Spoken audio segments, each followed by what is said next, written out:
Hello guys, तो अभी हम लोग स्टार्ट करने वाले हैं अपना नेक्स्ट वीडियो। यहाँ पे हम लोग 541 क्वेश्चन से आगे बढ़ेंगे। चलो देखते हैं क्या है ये 541 क्वेश्चन है ना शायद। चलो हाँ वही होगा। Decline in the activity of the enzyme hexokinase by the glucose 6 phosphate is caused bye. एक बार मैं चेक कर लेता हूँ यार क्वेश्चन कौन सा है ये, वरना गड़बड़ नहीं होना चाहिए, वरना फिर आप लोग बोलेंगे सर हाँ चलो 541 ही है ये। ठीक है, ये क्या है 541 है। देखो यहाँ पे खाली 1 लिखना बाकी है ना। चलो हो गया ये 541 हमारा। Decline in the activity of enzyme hexokinase by glucose 6 phosphate is caused by. ये चीज हम लोगों ने पहले देखा है क्या होता है। देखो मान लो ये जो ग्लूकोज है मेरे पास, ये ग्लूकोज मैं खाली GLU लिखा है, ठीक है ना। ये बन गया क्या, ग्लूकोज 6 बन गया, ग्लूकोज 6 फॉस्फेट बन गया ये। तो यहाँ पर जो एंजाइम है ना, वो एंजाइम कुछ ऐसा दिखाई देता है। ग्लूकोज का शेप मान लेते हैं ऐसा है, और ग्लूकोज 6 फॉस्फेट का शेप जो है ऐसा है, ठीक है। जैसे ही ये यहाँ पे जो ग्लूकोज है वो यहाँ जाके अटैच होगा, ये यानी कि ये हमारा क्या है, सबस्ट्रेट के अटैचमेंट का साइट है, एक्टिव साइट है। और ये जो साइट है वो एलोस्टेरिक साइट है। जब ग्लूकोज 6 फॉस्फेट का संख्या बहुत ज्यादा हो जाएगा तो ये जाके यहाँ पे जुड़ जाएगा, और जैसे ही यहाँ पे आके जुड़ेगा अब ये जो शेप है ना, ये बदल करके ऐसा फ्लैट हो जाएगा। तो अब ये ग्लूकोज जाके यहाँ नहीं जुड़ सकता। तो इस ग्लूकोज 6 फॉस्फेट के कारण, एलोस्टेरिक साइट पे जुड़ने के कारण हमारा ये एंजाइम का शेप बदल गया। अब ये सबस्ट्रेट जो है वापस से नहीं जुड़ सकता, यानी कि एंजाइम अब इनएक्टिव हो गया। ग्लूकोज को ग्लूकोज 6 फॉस्फेट में बदलने के लिए ये अब लायक नहीं रहा। इसका मतलब हमारा जो ये कंट्रोल हो रहा है, ये हो रहा है किससे, ये हो रहा है एलोस्टेरिक मॉड्यूलेटर से हो रहा है, यानी कि एलोस्टेरिक साइट के कारण हम लोग इसको मॉड्यूलेट कर पा रहे हैं।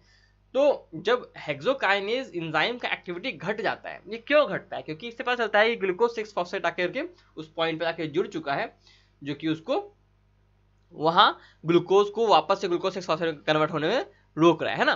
नेक्स्ट क्वेश्चन देखते हैं। During glycolysis enzyme hexokinase changes glucose to glucose 6 phosphate. बिल्कुल सही, glucose 6 phosphate is inhibited by. अब देखो क्या बोल रहा है, ग्लूकोज को ग्लूकोज 6 फॉस्फेट में ग्लाइकोलाइसिस में हेक्सोकाइनेज नाम का एंजाइम बदलता है ना, ये बदलता है। लेकिन ग्लूकोज 6 फॉस्फेट को इन्हें बनाने से कौन रोकता है, कैसे रोका जाता है, यानी glucose 6 phosphate is inhibited bye. कहने का मतलब होता है कि क्या, देखो हेक्सोकाइनेज लिखा तो बहुत अच्छी बात थी, लेकिन आप ग्लूकोज 6 फॉस्फेट लिखा होता कंफ्यूज हो जाने के लिए, आप लोग को कंफ्यूज करने के लिए। लेकिन इस क्वेश्चन का आशय ये है, इस क्वेश्चन का मतलब ये है कि कहना चाह रहा है कि ग्लूकोज 6 फॉस्फेट का जो फॉर्मेशन है वो कैसे किस तरह से इनहिबिट होता है। तो कैसे इनहिबिट होता है भाई, तो फीडबैक इनहिबिशन होता है। अभी मैंने जो बताया यहाँ पे आप लोग को, जो व्हाइट स्क्रीन में मैंने दिखाया था कि एक ग्लूकोज है, ग्लूकोज से 6 फॉस्फेट बना, वो 6 फॉस्फेट जो एंजाइम हेक्सोकाइनेज था उसके एंजाइम हेक्सोकाइनेज के यहाँ के एलोस्टेरिक साइट पे जुड़ गया। तो क्या हो रहा है, ये हो तो रहा है एलोस्टेरिक साइट पर जुड़ रहा है, ये एलोस्टेरिक तरीके से ही मॉड्यूलेट हो रहा है। लेकिन यहाँ पे ऐसा कुछ भी नहीं लिखा है एलोस्टेरिक वाला, तो कैसे कहेंगे, क्या चीज कहेंगे। जब प्रोडक्ट आकर के एक रिव्यू देता है कि ऐसा करना है, अब ऐसा करना है या ऐसा नहीं करना है, तो यानी कि जब प्रोडक्ट आके रिव्यू देता है ना, उसको हम लोग फीडबैक कहते हैं। जैसे कि आप लोग मुझे मेरे वीडियोस पे अच्छा कहते हैं, आप बुरा कहते हैं, फिर मुझे बताते हैं कैसे सही करना चाहिए, सर आपको ऐसे करना चाहिए या फिर आपको ऐसे करना चाहिए, तो वो मुझे फीडबैक मिलता है, फिर मैं उसके हिसाब से अपना एक्शन करता हूँ। और यहाँ पे एक्शन क्या हो रहा है, जैसे मान लो आप कहें सर ऐसे वीडियो मत डालिए, तो मैं इनहिबिट हो गया। आप बोलेंगे सर ऐसे वीडियो और डालिए, तो मैं स्टिमुलेट हो गया है ना उस चीज के लिए, मैं और ज्यादा मैं उसके लिए काम करूंगा। तो वही हो रहा है यहाँ पे कि ग्लूकोज 6 फॉस्फेट कैसे होता है, फीडबैक इनहिबिशन होता है। वो फीडबैक देता है एक्सोकाइनेज को एलोस्टेरिक साइट के एलोस्टेरिक मॉड्यूलेटर के रूप में, और जाकर के अपने ही प्रोडक्शन को कम कर देता है, इसीलिए इसको इनहिबिशन कह रहे हैं, फीडबैक इनहिबिशन कह रहे हैं, ठीक है। नॉन कॉम्पिटिटिव है। 56 which of the following describes best the given graph correctly, है ना। कौन सा जो है, क्या बोल रहा है, which of the following describes the given graph correctly. अच्छा बेस्ट नहीं है, कौन सा ग्राफ, ये जो लाइंस लिखी हुई हैं इनमें से कौन सा इनको बेस्टली अच्छे से डिस्क्राइब करता है। 2016 क्वेश्चन है, अच्छा क्वेश्चन है, बहुत अच्छा क्वेश्चन है। मैंने ये ग्राफ पहले बताया है आप लोग को, इन्हीं लेक्चर्स के दौरान मैंने बताया था आप लोग को, है ना। जल्दी बताओ, सोचो इनकी तरह बनना है कि नहीं बनना है, तो जल्दी जल्दी सोच के बताओ क्या होगा। देखो यहाँ पे जो मेरा एक्टिवेशन एनर्जी है बी के केस में, देखो बी के केस में हमारा एक्टिवेशन एनर्जी कितना ज्यादा है, ए में कितना कम है। एक्टिवेशन एनर्जी घटा देता है क्या, एंजाइम, तो इसका मतलब बी जो रिएक्शन हो रहा है, हमारा प्रोडक्ट तो सेम बन रहा है, सबस्ट्रेट भी सेम है, लेकिन हमारा जो एक्टिवेशन एनर्जी है, जितना हम लोग को, जब वो एक्टिवेशन में जितना हमको चाहिए वो अगर ज्यादा लग रहा है, इसका मतलब हमारा जो एंजाइम है वो प्रेजेंट नहीं है वहां पे। अगर एंजाइम प्रेजेंट होता तो एक्टिवेशन एनर्जी कम लगता, तभी तो रिएक्शन जल्दी हो जाती है एंजाइम के प्रेजेंट के कारण। इसका मतलब अब जरा देखो एक और चीज देखो, यहाँ पे एक्सो एंडोथर्मिक भी पूछा है। सबस्ट्रेट से प्रोडक्ट का एनर्जी कम है, इसका मतलब प्रोडक्ट ने कुछ एनर्जी बाहर निकाल दिया तभी तो सबस्ट्रेट से कम हुआ है। इसका मतलब ये कैसा रिएक्शन होगा, इसका मतलब ये कैसा रिएक्शन होगा, एक्सोथर्मिक रिएक्शन होगा। तो एंडोथर्मिक वाले दोनों ऑप्शन कैंसिल हो गए। आते हैं एक्सोथर्मिक में। Exothermic reaction with A in absence of enzyme. देखो ए जो है वो एब्सेंस ऑफ एंजाइम है, नहीं ए इन प्रेजेंस ऑफ एंजाइम, इसलिए आंसर क्या हो जाएगा, सी हो जाएगा, with A in presence of enzyme and be in absence of enzyme. Next question देख रहे हैं, enzyme that catalyse, enzymes that catalyze the interconversion of optical, geometrical and positional isomers are। देखो क्वेश्चन में ही आंसर छुपा हुआ है, अगर इस क्वेश्चन का आंसर कोई नहीं दे पा रहा है तो बड़ा गड़बड़ बात है भाई, अच्छे से ध्यान से पढ़ो, ठीक है ना। एंजाइम्स जो कि आइसोमर को चेंज कर सकते हैं, यानी कि आइसोमर अलग अलग तरह का बना सकते हैं, उसी प्रोडक्ट के अलग अलग आइसोमर बना सकते हैं, तो आइसोमेरेज बनाएंगे, है ना। क्या बनाएंगे, आइसोमेरेज। देखो नाम में ही एज लगा होता है, खाली हाइड्रोलेज एज लग गया है, लाइगेज जोड़ने वाला यानी एज लग गया है, उसी ढंग से systematic approach of naming enzymes has been recommended by the commission of enzymes of the। बताओ कि ये जो enzymes को हम लोग recommend करते हैं, 6 क्लासेस में बांटे हुए, 6 क्लास में बांटे हुए हैं, ये सब चीज जो होता है ये किसने बताया, ये किसने किया है, ये बताना है, सोचो। अच्छा क्वेश्चन है, बायोटेक्नोलॉजी यहाँ पे आएगा नहीं, फिजियोलॉजी यहाँ पे आएगा नहीं, जेनेटिक इंजीनियरिंग यहाँ पे आएगा नहीं, यहाँ पे क्या आएगा, बायोकेमिस्ट्री आएगा, because biomolecules are what, chemicals of the living.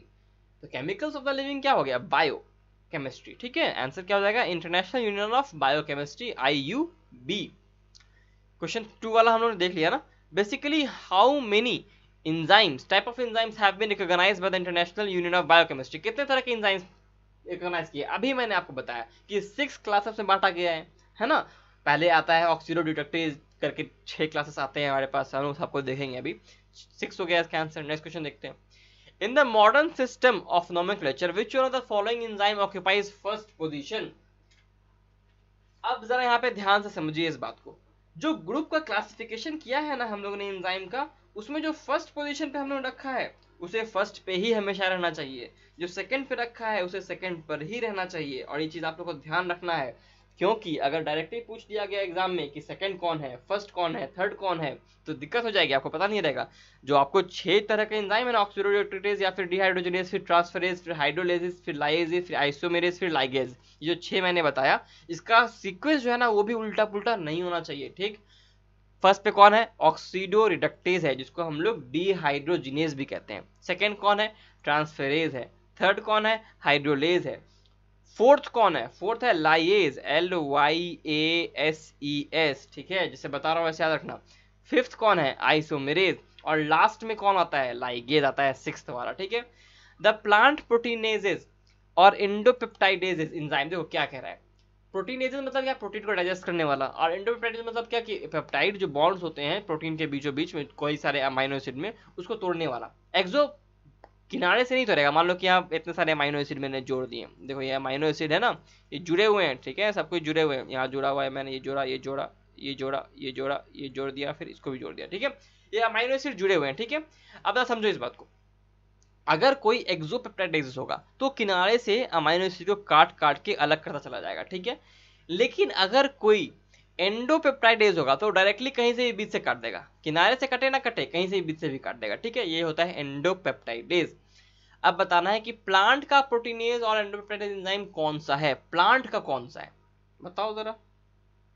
पेपेन, पेपेन जो कि पपीता यानी कि पपाया में पाया जाता है, तो पपाया जो नाम है ना वही आया है पेपेन से। पेपेन नाम का एंजाइम प्रोटीनेज एंजाइम होता है, प्रोटीनेज प्रोटीन को पचाने वाला एक तरह का एंजाइम होता है, जो कि उसमें पपीता के अंदर या फिर क्या कहते हो पपाया के अंदर होता है, ठीक है। चलो, और ये चीज पता है, शायद बोल रहा हूँ, सोच रहा जरा इस बात पे, पपीता किन्हें खाने के लिए मना किया जाता है, और यहाँ पे पपीता में बहुत सारा पेपेन एंजाइम है जो कि प्रोटीन को डाइजेस्ट कर सकता है। तो जरा सोचो, ब्लड में प्रोटीन डाइजेशन एंजाइम वाला जो है बढ़ जाएगा उसका मात्रा, तो किसे खाने से मना किया जाता है, जरा सोचना इस बात पे, ठीक है।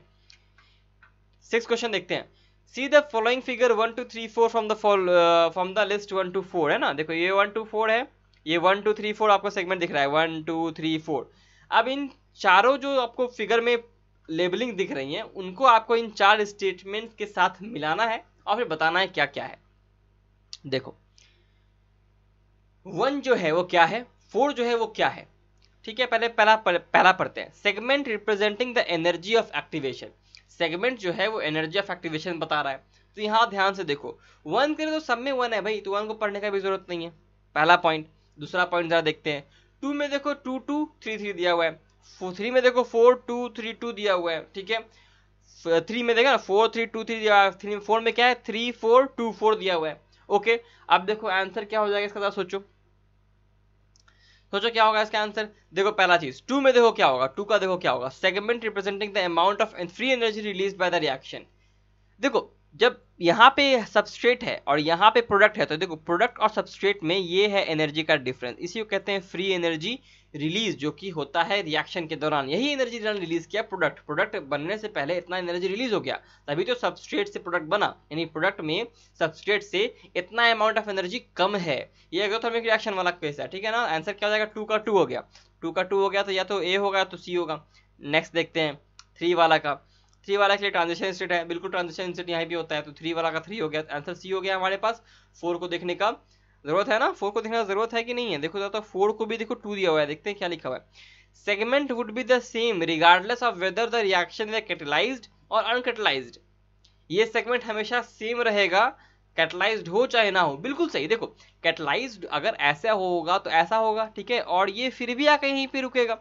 इसका मतलब इतना जो एनर्जी है मेरे पास, जो ये 2 वाला सेगमेंट का एनर्जी है, सबस्ट्रेट ऐसा रहेगा, प्रोडक्ट ऐसा ही रहने वाला है। एंजाइम अगर रहता है तो 1 वाला सेगमेंट बदलता है, 2 वाला कहीं बदलता ही नहीं है, इसीलिए 4 के सेगमेंट में भी 2 नंबर ही फिट आएगा, ठीक है ना। ये ध्यान रखना, 4 के सेगमेंट में ही 2 नंबर ही फिट आएगा, 4 नंबर फिट नहीं आने वाला कभी भी, ठीक। आगे बढ़ते हैं, लास्ट क्वेश्चन है जाइमोजेंस आर। जाइमोजेंस क्या है, देखो जाइमोजेंस में मतलब ही होता है कि क्या होता है, ये एंजाइम है, लेकिन क्या होता है zymogens, zymogens are the enzyme which are inactive, which are enzymes precursor, enzyme का प्रिकर्सर होता है, इनएक्टिव होता है। आंसर क्या हो जाएगा, सी हो जाएगा। They are group of enzymes, obvious सी बात है, they are group of enzymes, लेकिन हाँ इनएक्टिव होता है और एंजाइम का प्रिकर्सर होता है, इसको एक्टिव हो जाएगा तो इसको क्या कहेंगे हम लोग, एंजाइम्स कहेंगे, और इनएक्टिव है तो क्या कहेंगे, जाइमोजेंस कहेंगे, ठीक है। जाइमोजेंस मतलब क्या, जाइमोज को बनाने वाले। देखो पहला एंजाइम किसने कहा था, एडवर्ड बुकनर ने खोजा था ईस्ट में, तो उसने क्या कहा, जाइमेज कहा था, है ना। उसी तरह से आया है जाइमोजेंस, उसी वर्ड से आया है। ओके, अगले वीडियो में मिलते हैं नेक्स्ट क्वेश्चन के साथ, और होप सो 1 2 3 वीडियो में शायद ये चैप्टर खत्म हो जाए। Till then take care and study smart, work hard guys, see you in the next video, stay healthy.